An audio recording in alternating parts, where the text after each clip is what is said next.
Le premier ministre du Canada, Mark Carney, et le ministre des Finances, François-Philippe Champagne, n'y sont pas allés de main morte ce matin pour critiquer le Bloc québécois concernant le résultat du vote sur le budget d'hier soir. On les écoute. Il y a une responsabilité pour tous les députés, y compris le Bloc. Alors, dans le budget, c'est le plus grand investissement dans la culture francophone, québécoise et canadienne. Et le Bloc, il compte ça. On a une responsabilité dans la Chambre des communes de voter pour l'avenir du Québec, l'avenir du Canada. Votez contre des investissements en infrastructure de santé.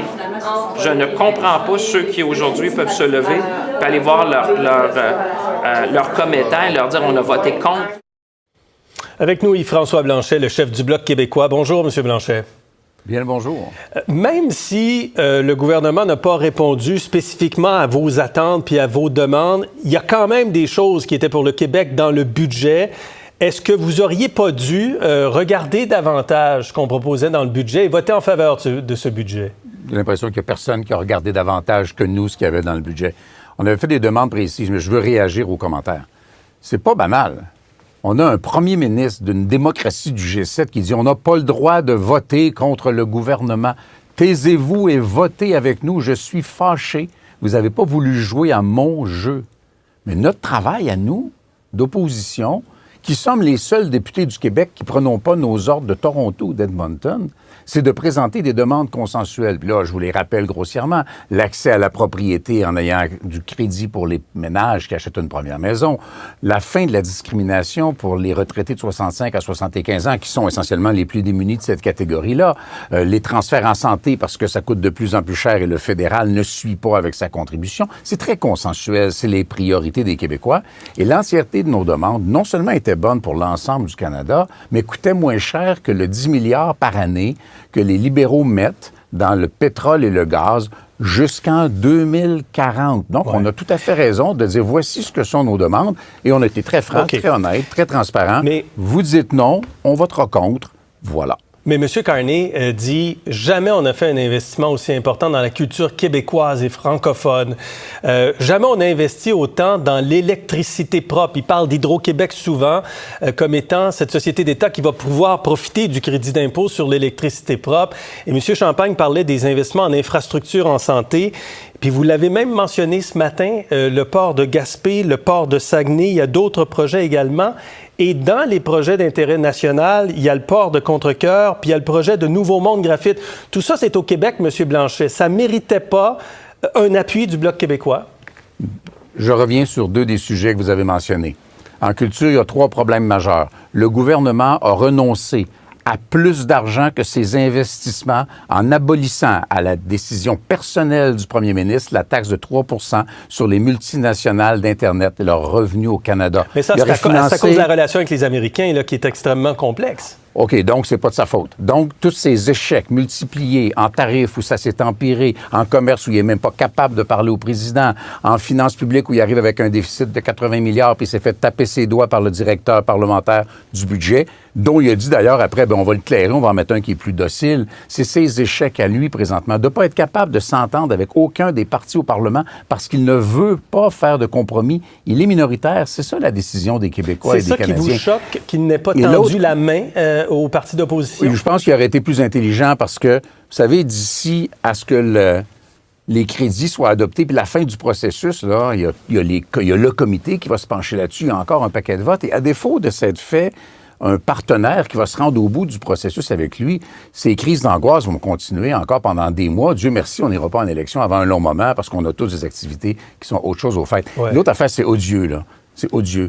Il y a des bons projets. Puis je suis content qu'ils les aient faits. Puis je les ai remerciés pour les avoir faits. Mais vous avez voté contre? Un instant. Ils sont venus du Québec. Mais quand on a discuté des projets du port de Gaspé, de la piste des Îles-de-la-Madeleine, de l'espace Hubert Reeves, du pavillon des Requins, de Port Saguenay, on n'a pas de décision de prise sous nous sur Nouveau Monde Graphite ou sur Contrecœur.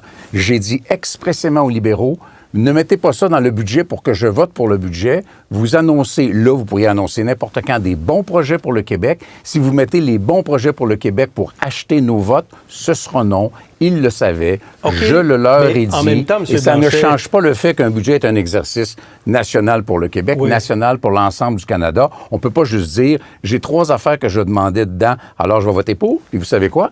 On les a pareils. Oui, mais je comprends, mais oui, vous les avez pareil. On est passé à un fil hier que le gouvernement tombe. Je comprends qu'il y en a qui se sont abstenus, le NPD notamment, et 2 membres du Parti conservateur. Le budget va de l'avant. Mais quand c'est des projets pour le Québec, pour Saguenay, pour Gaspé, pour Montréal avec Contrecœur, pour Saint-Michel-des-Saints avec Nouveau Monde Graphite, vous, au Bloc québécois, vous êtes à l'aise de voter contre ces projets-là? Le gouvernement a comme responsabilité de prendre notamment l'argent des Québécois, ou au moins la part de l'argent des Québécois, et de s'assurer que ce sera réinvesti au Québec. Et quand on en a parlé, parce que la majorité de ces projets-là, littéralement, viennent de nous ou viennent de moi, n'en faites pas un argument de budget. C'est pas ça le travail. Annoncer des bons projets pour le Québec, mais Dieu du ciel, c'est leur job. Mais dire, écoutez, on les a pas mis là parce qu'ils sont bons. On les a pas annoncés parce qu'ils sont bons. On les a annoncés pour acheter le vote du Bloc québécois. En outre, moi, ça fait des semaines que je le dis, les libéraux sont capables de faire adopter leur budget, ce qui est gênant dans leur posture. Il n'y a aucun parti en Chambre qui a appuyé leur budget. Les partis ont été obligés, par des situations de faiblesse normales à 6 mois de l'élection, de laisser passer le budget par des abstentions. Il n'y a personne dans ce Parlement où les libéraux sont minoritaires qui a dit être d'accord avec le budget. Et vous nous, on a étiez l'avantage d'être en position de force. On a l'avantage de dire, nous, on ne fera pas ce compromis-là. Vous savez où on loge. Ouais. On vous a annoncé ça. Puis même Et si vous, les vous étiez Québécois... prêt, M. Blanchet, permettez que je vous pose une question. Vous étiez prêt hier à plonger le Québec et l'ensemble du pays en élection? Vous savez très bien que ça ne se posait pas comme question. Écoute, il y avait les culottes, la ceinture, puis les bretelles. Il y avait même deux députés majeurs des conservateurs qui étaient cachés en arrière des rideaux pour s'assurer d'être capables de rentrer en chambre. Exact. Tout ça est une mise en scène qui oublie l'essentiel. Pendant qu'on a parlé de tous ces jeux de coulisses, puis de rideaux, puis ça va être qui, puis Mme May qui a piétiné le budget, puis là, on n'a pas parlé des 80 milliards de déficit. On n'a pas parlé des dizaines de milliards, mais 10 milliards par année environ qui s'en vont dans le pétrole et le gaz de l'Ouest canadien. On n'a pas parlé des 8 milliards de dollars de baisse d'impôts. On n'a pas parlé des 4 milliards de dollars de cadeaux électoraux, dont 800 millions viennent du Québec, qui n'a pas reçu une scène là-dedans. On n'a pas parlé des retraites. On n'a pas parlé des transferts en santé, qui sont, je crois, le consensus et les attentes réelles. En terminant, est-ce que vous allez continuer à voter contre le gouvernement dans les votes de confiance? Est-ce que vous souhaitez que le gouvernement tombe et qu'on retourne rapidement en élection? Le Bloc québécois a toujours eu la même ligne de pensée et la même ligne d'action. Quitte à se l'être fait reprocher ces jours-ci, on ne voudrait pas aller en élection. On dit ce qu'on pense, on agit selon ce qu'on pense, on agit selon notre conscience. Parce qu'à terme, les Québécois vont savoir que quand c'est nous, ils peuvent se fier à ce qu'on a dit.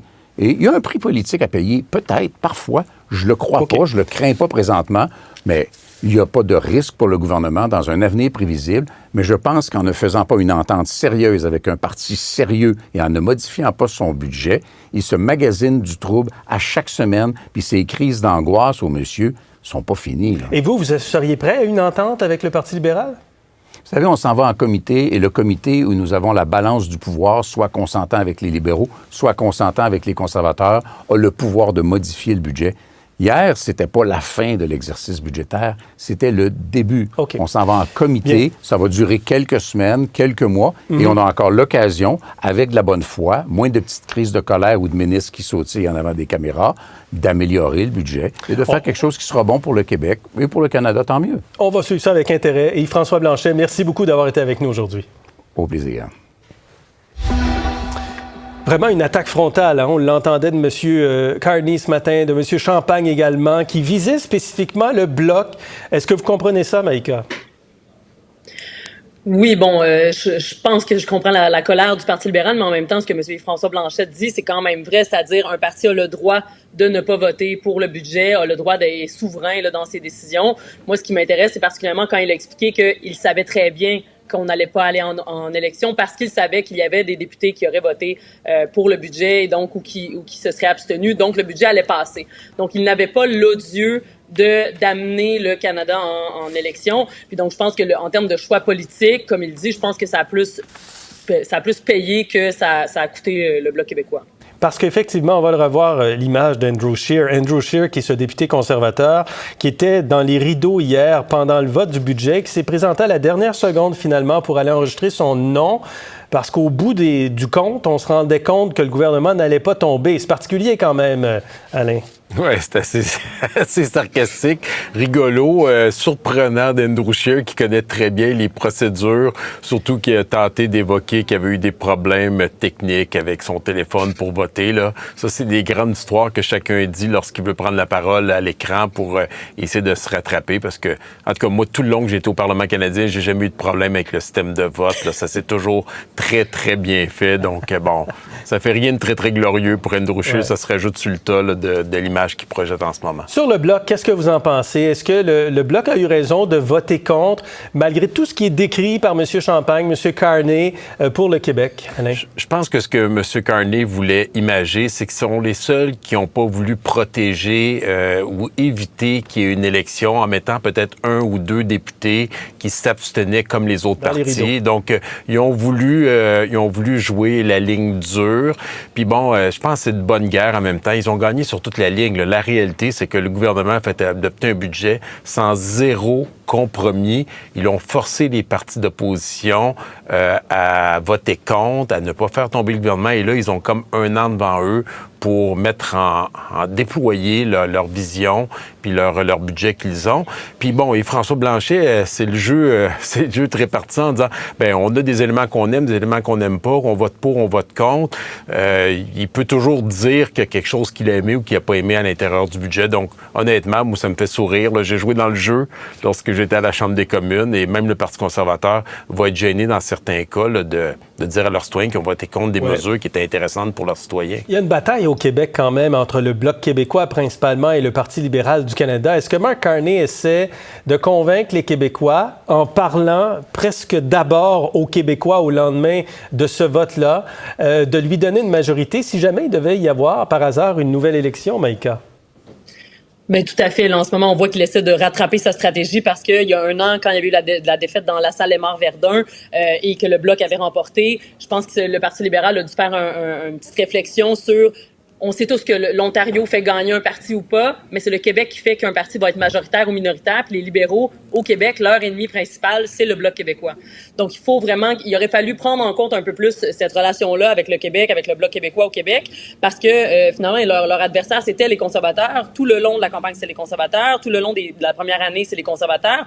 Mais je pense que là, ils se retournent vers le Bloc québécois parce qu'ils voient bien que ça a un impact, ça peut avoir un impact positif sur leurs gains électoraux au Québec. Donc, je comprends tout à fait les deux côtés. Là, il n'y a pas de surprise ici et je pense que c'est une bonne stratégie là, de la part des libéraux. Si les libéraux auraient eu intérêt à travailler davantage avec l'opposition, est-ce que le Bloc québécois aurait intérêt à travailler davantage avec les libéraux, sachant le taux d'approbation de Mark Carney qui est quand même assez élevé, 52 taux d'approbation contre 39 qui désapprouvent actuellement Mark Carney et le taux d'approbation par province également, on va le voir au Québec, en Ontario, c'est particulièrement élevé. 52 au Québec, 55 en Ontario, 60 en Atlantique, Alain.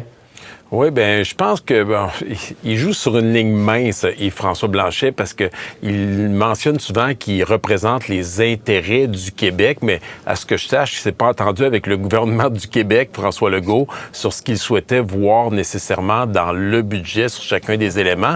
Puis on dira ce qu'on veut, là, mais le gouvernement libéral, là, depuis les 4 dernières élections, ils ont fait le plein de députés et de votes au Québec. Malgré tout ce que l'on peut dire contre eux, c'est eux qui ont réussi à avoir la majorité des votes au suffrage et du nombre de députés à chacune des élections. Là, j'ai pas le décompte, là, peut-être qu'il y en a une qui était un peu plus serrée. Donc, ça reste que ces députés libéraux et les députés conservateurs, je vais rajouter, qui sont élus au Québec, ont autant les intérêts des Québécois et des Québécoises dans leur circonscription. Ils représentent leurs électeurs. Et je trouve ça un peu, un petit peu prétentieux de laisser sous-entendre qu'il n'y a que le Bloc québécois qui défend les intérêts du Québec au Parlement canadien. Là. Maïka. Ben, tout à fait, je suis d'accord. Et le Parti libéral de Mark Carney a quand même joué un peu plus dans les terrains du Parti conservateur, dans son discours et dans son budget, j'irais même jusqu'à dire ça. Sauf que le Parti libéral a 2 sièges en Alberta et il y en a 44 au Québec. Donc, je pense qu'ils essaient de se repositionner quand même. Puis tantôt, à votre question, est-ce que le budget était suffisant pour que le Bloc québécois vote pour? Oui, bien sûr. Tout ça, évidemment, il y a des choses qui vont nous déplaire dans un budget. Il n'y a aucun budget qui va satisfaire tout le monde, même au sein d'un parti, j'ai l'impression. Après, c'est un calcul politique de la part du Bloc de ne pas voter pour. Et le Bloc a quand même cette stratégie toujours d'ultimatum. Donc, si vous n'acceptez pas cette politique-là et cette politique-là, on ne vote pas pour le budget. Je pense qu'en politique, on ne peut pas toujours fonctionner comme ça, mais le Bloc est une bébête à part, c'est-à-dire qu'ils ne seront jamais au pouvoir. Donc, c'est une stratégie que peut-être ils sont les seuls à pouvoir utiliser, là, de toujours y aller par ultimatum. Mais c'est pas toujours politiquement payant. Le Bloc répète toujours ses demandes. La sécurité de la vieillesse pour les 65 ans et plus, qu'elle soit bonifiée de 10 %. Ça fait plusieurs élections qu'ils évoquent ça. Là, ils voulaient le remboursement de la taxe carbone pour le Québec parce que la taxe carbone est tombée dans l'ensemble des provinces, sauf au Québec. Achat de première propriété, logement également, infrastructure, bonifier le transfert canadien en santé. Mais je lui disais, Alain, il y a des projets économiques importants quand même pour le port de Gaspé, le port de Saguenay. Même M. Blanchet énumérait tous ces projets-là, puis j'ajoute les grands projets pour Nouveau Monde Graphite et pour le port de Contrecoeur. Il y avait quand même pas mal d'affaires pour le Québec, vous ne trouvez pas là-dedans? Tout à fait. Fait que c'est un peu de bonne guerre quand j'entends François-Philippe Champagne dire, en votant contre, vous avez aussi voté contre tous ces projets-là. Donc, eux autres font la rhétorique, mais à l'envers, pour démontrer qu'ils n'ont pas nécessairement supporté des projets importants. Puis on le voit comment François Legault est content d'être à côté de Mark Carney. On voit même dans le discours, on a l'impression presque que François Legault essaye de reproduire exactement la même rhétorique au Québec parce qu'elle est payante pour plusieurs électeurs. Puis on peut jouer de l'autre bord. OK, le déficit est monstrueux. Il est monstrueux en partie à cause de ce qu'a fait Justin Trudeau pendant les années qui étaient là où ça allait bien puis qui n'a pas fait des réserves. Et là, Mark Carney est un peu près avec ça. Mais qu'est-ce qu'il souhaiterait enlever? On pourrait rajouter l'assurance dentaire. Moi, quand j'étais député, là, je peux vous dire que ça cognait à ma porte à tous les jours pour dire non, on la veut, cette assurance-là. Mais le Bloc disait non, ça, c'est de compétence provinciale, c'est la santé. Bon, OK, on fait quoi là, dans l'intérêt du citoyen? Est-ce qu'on le laisse, ce programme-là? Si on l'enlève, c'est plusieurs milliards de moins là, dans le déficit. Fait que, tu sais, moi, ce serait la question que je poserais. OK, qu'est-ce que vous enlèveriez pour baisser ce déficit-là à l'intérieur de ce budget-là? Bonne question. Merci Alain, merci Maïka. On se parle tantôt.